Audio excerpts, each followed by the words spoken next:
പ്രിയപ്പെട്ടവരെ,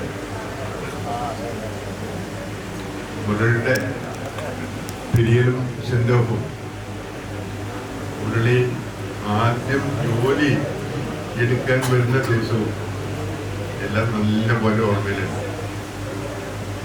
മുരളി വന്നതിന് ശേഷം ആ 70-കള് 80-കള് തുടങ്ങുന്നത് സമരങ്ങളുടെ ഘോഷയാത്രയും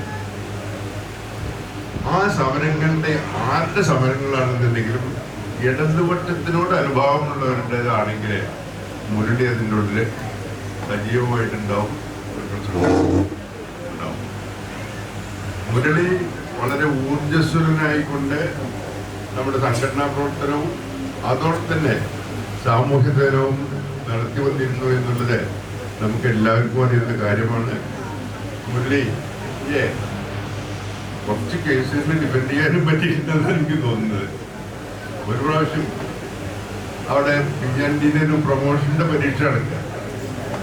ആ പരീക്ഷ നടക്കുന്ന സമയത്ത് അതിലെന്തോ ഒരു ഉത്തരം ഇവർക്ക് ബോധ്യമായപ്പോ പരീക്ഷ പേപ്പർ കൂടി ചെയ്തിരുന്നു. അതിന് വേറെ കേസുകളുണ്ട്. ഈ പരീക്ഷ പേപ്പർ ചെയ്തിട്ടുണ്ട് അത് ജാമ്യം കിട്ടാൻ കുറച്ച് പ്രയാസമാണ്. ജാമ്യം എങ്ങനെയും സംഘടിപ്പിച്ചു.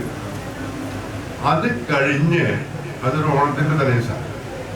ഞാൻ എൻ്റെ കോബ്രദറിന്റെ വീട്ടില് വിരുന്നു പോയി.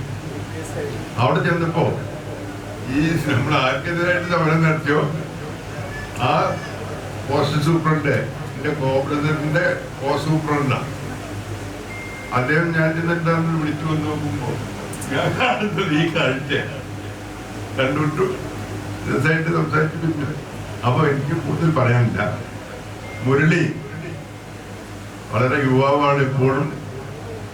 ഞങ്ങളൊക്കെ പിൻവാങ്ങിക്കൊണ്ടിരിക്കുന്ന ഈ സമയത്ത് മുരളിക്ക് നല്ലവണ്ണം പ്രവർത്തിക്കുന്നതിനുള്ള നല്ലൊരു ചുവന്ന മേഖല റെഡ് കാർപ്പറ്റ് ഇട്ടിട്ട് തെളിഞ്ഞു നിൽക്കുന്നുണ്ട്.